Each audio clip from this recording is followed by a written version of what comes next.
So it's been a minute since I last recorded a video. I wonder how long it's been. Oh no. Well, hi guys, welcome back. I know it's been like a day or so.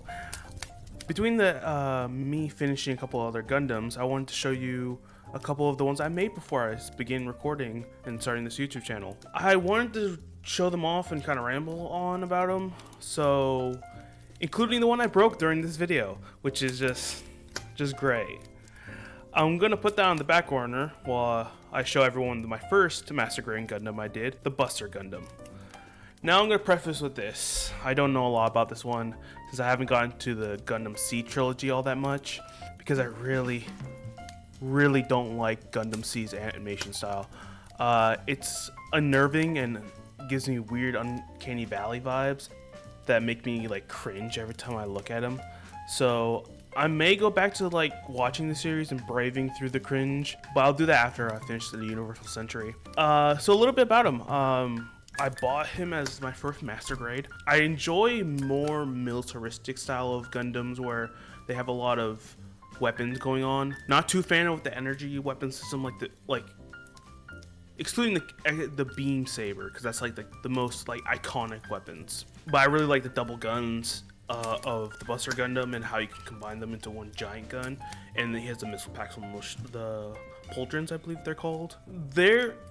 I do have a little bit of like nicks and stuff, because this was back when I didn't really know how to build Gundams. It's like my second ever Gundam ever built.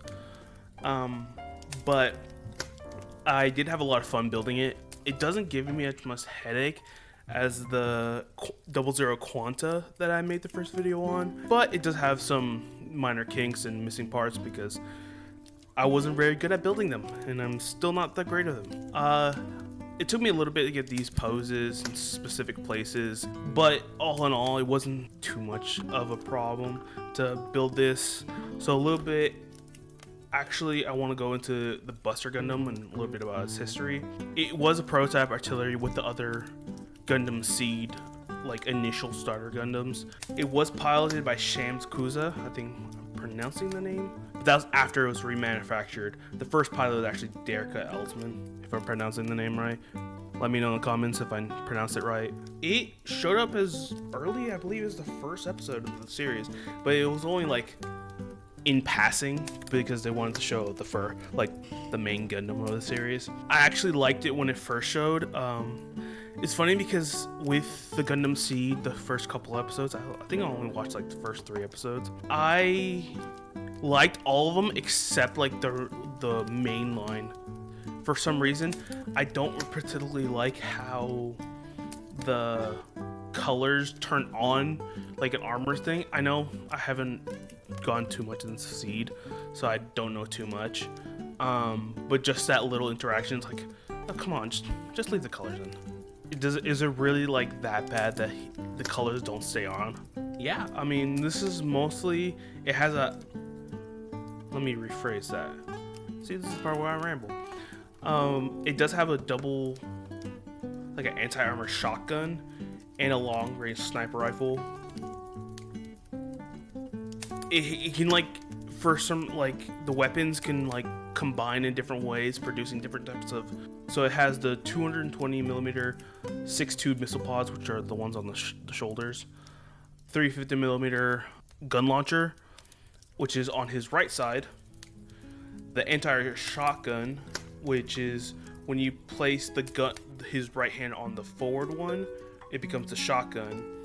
His left arm is a 94mm high energy rifle, and then when he puts his left arm in front, it becomes a sniper rifle, which I'm a big fan of snipers, so always 10 points plus for it. It does come with, of course, the phase shift armor.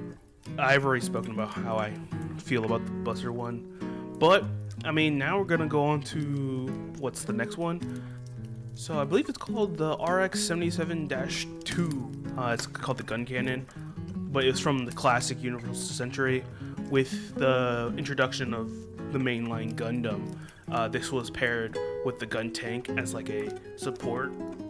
though it was manufactured a lot more than the Gundam was, because of course the Gundam was experimental.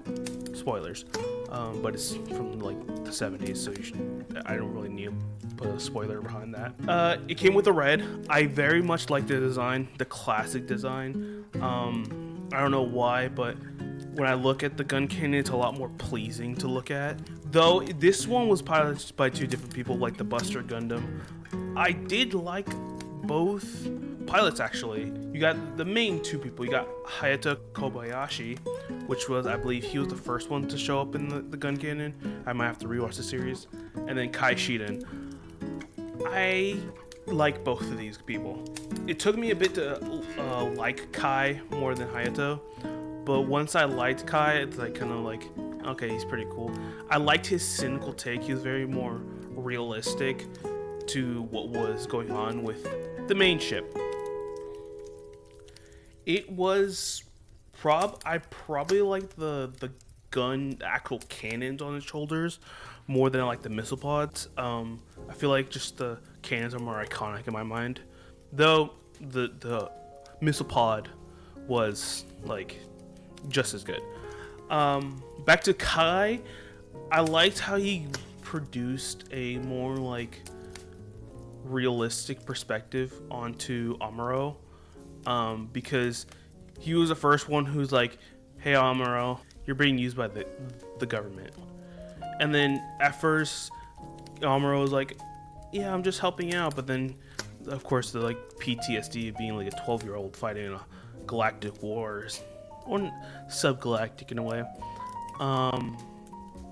definitely gets ahead, and it's like Kai's like, kind of, I've been right this whole time. But it's funny when he tries to pilot the Gundam because he thinks he's better than Amuro, he kind of fails at it miserably. But when he gets in the Guncannon or the cannons on the actual ship, he's a lot better at it.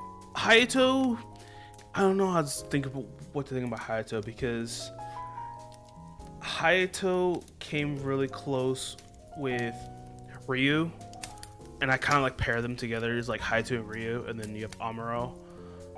So it's, of course I have a big like, I like Ryu. He's like the most like charismatic out of the group, but Hayato is like kind of like the reliable, like you'll know he'll do good, whereas Kai's like, his performance curve went higher. Like he could have, his skills overall went higher than Hayato's, but Hayato had that consistent, like he was really good. Though I really like what they did eventually with their characters in the Gundam Z series, again spoilers, with like their growth as a character, and then Kai's like not as cynical, but he still like has a sort of pessimistic way of looking at things. But speaking about this actual Gunpla in specifics, I really like it. It has a lot of good articulation, and it makes it, for some reason for me, like when I see it and I work with it, I just have like so much pleasure about doing it. Maybe pleasure is not the right word, but like satisfaction is probably a better word. Where it all articulates very well. There's not that many problems with it, and it kind of feels like more like an action figure than like a model. So I guess that in my way, like it activates some neurons in my brain, like, oh, this is I like this a lot. So all in all, this is actually the high grade one. Actually, I don't have them. I believe there's a master grade. This is the high grade. Even though it's a high grade, I like it more than some of my master grades. I did make a short about this, but I'm going to talk about it a short bit because as you can see, I broke it. I broke off his legs and some of the thruster.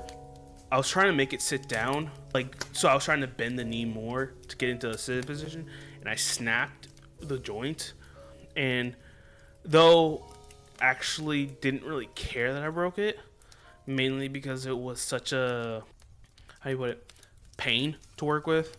And I talked to some people in the comments section who agreed, like, this one's not the greatest because there's some parts where it just fall off every time you adjust it. Like, the thumb would fall off or something like that. So small things, and, like, I want to glue them, like, in place, but at the same time, it's like, well, what if I move this piece eventually to get, like, a specific shot? And then that kind of, like, anxiety. It's like, no, don't glue it. Maybe I'll start gluing these pieces, the pieces I know won't like ever be moved.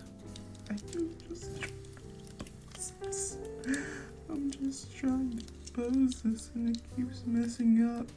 I mean, I didn't like this one either, so whatever. Now we're actually going to go on to the my last one for this video, the MS-09 Dom. This, I'm gonna be honest, I'm not a fan at the beginning of the Zeon's design choices when it came to the Gundam. I get it. One thing is I just don't like the Dom in particular. I was not a fan of the original Zaku design for a bit. When I didn't know anything about Gundam. I don't know anything about Gundam. This is before. I used to hate, not really hate, that's a strong word, incredibly dislike the Zaku like look. I didn't like the one eye. I don't know, it just felt weird to me because when I thought Gundam, I thought, of course, of the RX-78. I didn't think of Zaku's. But after watching the original series, I actually love the Zaku. It just, I get what people are saying where it's like, it's the classic, like everyone likes it. It changed my mind watching the series. The Dom, it's not as much, I grown to like it, but it's not like a favorite of Zeon's mobile suits. This one's a master grade. I do have some issues with the right hand. It kind of broke, but I kind of glued it, so it kind of works, kind of doesn't. The only problem I have with like positioning this is the legs. That big giant like cone right near on his, like right after his knee to his heel. It's kind of annoying to try to get him to balance. But I love the articulation of the finger. He has the most articulation of all of the Gundams I have right now. Or mobile suits, but most of the mobile suits I have are Gundams. I'm just gonna call them Gundam. Too bad.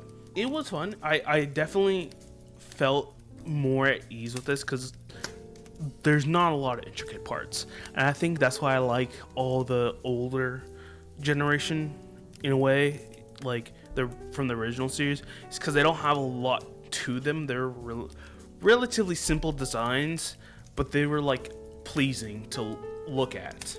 Whereas like you let go on later on the line, we get like the unicorn, the Gundam Seed Freedom Gundam, which I don't know a lot about, but I do actually have one, where it's very much it plays on the trope of giant metal suits being like over designed in a way. With the Gundam series is like you get your classic color scheme, you get like the 1 to 2 colors and some accent colors, and it's very like, okay, you kind of can see where everything's doing and what the purpose of everything. The only one that I like other than the Universal Century was like the Quanta come from, where they have like, it's interesting to me because when I look at them, like you can see the RX-78 design in some of them, and some of them's like you see where it's inspired, and then they just change it, which I really much enjoy. I like most of their designs. For some reason, I just don't like Seed. I like the Seed designs. I just don't. I can't. I'm gonna harp on it again. I don't like the cartoon, like the actual anime itself. It's with that weird era where like everything's proportioned weird, so I'm not gonna really like it, and it just hurts my eyes. Well, that was the end of the video. Thanks for watching. These are just some of the Gundams I've already built. Now I do have a couple more that have not shown, so if you want to let me know down in the comments if I should make a part 2 to this, I'll start recording. Sorry for the delayed uploads. I've been working to get some new equipment that should improve the overall build and the videos. So thanks for being patient on that. If you enjoyed the video and want to see more, make sure to like the video as I work to get better at this. Until next time, I'll see you later.